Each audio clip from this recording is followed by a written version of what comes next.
like to say a very good evening to you all and thank you for being here. It is an important forum for us to discuss school-related management issues. We have come across a number of schools that are doing very well, no complaints whatsoever. They're managing the funds very well. There is a cooperation between the school management committee as well as the head of schools, and things are shaping up pretty good for our students as well as for the community that you represent. The government recognizes the fact that the school belongs to the community. It belongs to the faith-based organization, and you are managing the school. The government steps in to assist you in managing the school. So to assist you with the school, managing the school, obviously there has to be some form of a grant that needs to be given to the schools. And I wish to take you back to many, many years when the schools were struggling. They didn't have enough funds. They were forever involved in raising funds. And when the funds were being raised by the school management committee, the parents were the ones who were forking out money twice. One, for the fundraising that used to happen by the committee members, and secondly, the activities that used to take place in school, for example, bring and buy, mufti, etc., etc. So the parents had double burden of raising funds. Teachers were equally involved in fundraising, students were involved in fundraising, and often we found during that time that there was lack of accountability within the certain school management committees. They were charging fees which did not explain the reason why that particular fee was being charged. For example, a school was charging ground fee, they were charging library fee, they were charging computer fee, and on top of that, they introduced another fee called miscellaneous fee. Now, if you're charging all these fees, then what is miscellaneous fee? Miscellaneous fee needs to be clearly stated so that parents understood. Parents also complained during that time that they have been fundraising for computers, but unfortunately there is no computer in the school. There were also allegations of corruption where the money was abused by certain members of the committee. And this was not going well with the community that was raising the funds. And these are the parents that I'm talking about. Parents also raised concern in terms of the recruitment of ancillary staff. It is not new.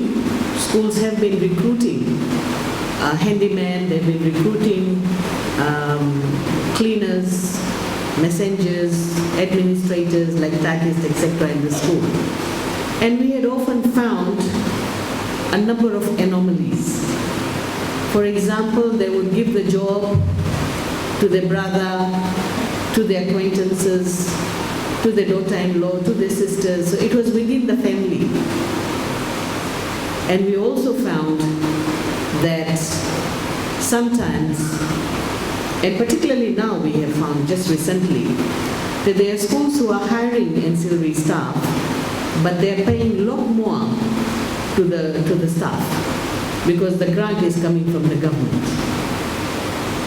We have come across certain schools that are paying themselves. They're paying meal allowance, they're paying transport allowance, and they're paying daily allowance. But what we are simply trying to say here is that the school belongs to you, it's your school. And we recognize that. It doesn't mean when the government grant is given, it can be used anyhow.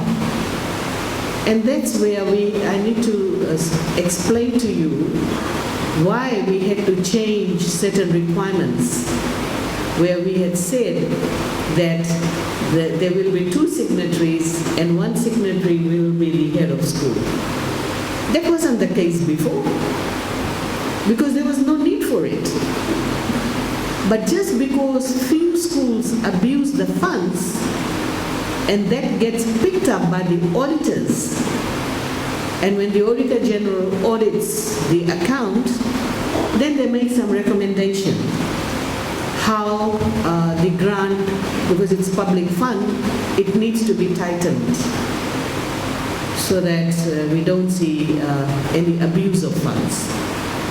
And based on the recommendation, then we've changed the policy. And we have changed the policy, we have made it a lot more clearer by coming up with the school management handbook.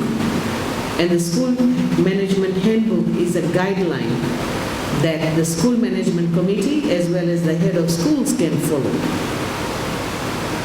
And it's important to have a guideline so that we all are on the same page. When we talk about an issue, we know exactly how to deal with it. So the school hand management guideline or handbook is an important document. It's an important document that will not only guide the school management committee, but also the community members who are the real owners of the institution. School management committee are the conduit between the community and the government in the running of a school. So we provide grant, and we've been providing around $60 million every year as free education grant. And the grant is divided into 6 parts, as you know, and we distribute this grant based on a formula, and that is, again, the grant is based on small, medium, and large school, so that we are consistent immaterial where the school is, but we provide the same grant. So that's what we have been doing. But today I want to acknowledge the school management committee. The government is not interested in running your affairs. That's for you to do it. Our input comes in, and our input is from 2 perspectives. One is the Education Act, which empowers the ministry in the running of education sector in the country. And the second one is the public funds that we give. And these are the only 2 areas where we are involved in. If the school wants to or wishes to build more classroom, etc., again, if it's going to have a financial implication, because we provide teachers, we provide free education grant, etc., etc., therefore the ministry will have a say. We have seen, this is really the evolution of schools in Fiji. If you go back before independence, the school started under a tree, then it turned into a little shack, a shed, and then 1 classroom, then another, and it went on. Today, we see a fully fledged school, which offers not only primary education, but right up to secondary education. And we thank the founders of those schools, we thank the past school management committee, and we thank the current school management committee. I wish to just elaborate on one important part that I have learned during my school visits. We have come across a lot of disputes amongst the school management committee. We have come across factions fighting to become a school manager.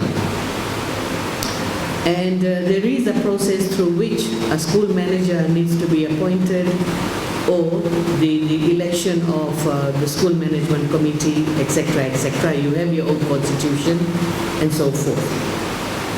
But we have found that in one particular school there was so much of dispute that in that school we had to change the head of school 3 times,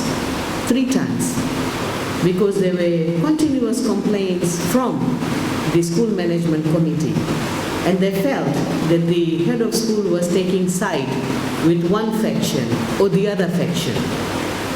But the head of school is apolitical. They're civil servants. They cannot be involved in school politics.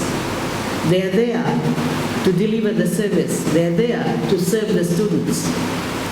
That's what the job is. And because there was so much of fights and disgruntled school management committee kept on writing to ministry, we decided to post the best teacher, the best head of school to that particular school. And I must say to you that this gentleman managed to solve the problem amongst the committee members.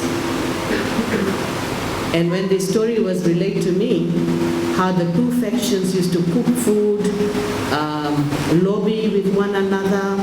If the head of school went to the shop and he spoke to someone else, then that message will go to the other faction. So the head of school was caught in the middle. But we managed to solve that. I mean, he managed to solve that. He first identified how many villages were around that particular school. And then he went and met the trustees of the school and discussed it with trustees that this is a major, there is a major problem in this school and we should be focusing on the education of our children. Because at the end of the day, the community contributed to the building of the school and it is for the children. And children are the reason why we have an education sector. So after a lot of talking to the trustees, they all agreed that we will have the school manager on a rotational basis. So now in that school there is no fights whatsoever. The community has come together. Now they're talking about making a hall collectively. And every year there is an opportunity for one particular village to appoint the school manager. And it happens every year. So they managed to reach a consensus and the school is running extremely well. So I just wanted to share some of these examples with you. And I want to say at the outset that this is not the case in all schools. Please remember that. There are many schools that are running very well. Absolutely. There's no problem. However, there are still a handful of schools where we face this problem. There has been abuse of funds, and whenever the funds are abused, the auditors go in, they check the accounts, they check all the records, and we have no option. As per the handbook, we have to centralize the funds. In other words, we have to control the funds now. Till the committee and the head of school understands the procedures and processes, and they work with the centralized team for a couple of months or for a couple of years, depends upon the level of abuse. If it is minor, then it can be dealt with, but if it's major, then the matter has to be reported to FICAC. Now, the two signatories that we have allowed or requested for, one is the head of school, and it's a simple reason. Head of school is a civil servant. And if the funds are abused, then the ministry can take action against the head of school. But for the committee members, we cannot, but we can refer the matter to FICAC. That's all we can do. So ladies and gentlemen, I just wanted to share this with you, and I'm happy to take some comments from you. If you've seen the handbook, you want to suggest some improvements or some changes to the handbook, I'm willing to take that on board. I will go back to the headquarters and discuss it with my team, and then we will respond to you. But do note that whatever we are doing, it is for our children, and our children are our clients. So with this word, thank you very much, and I look forward to today's deliberations. Thank you.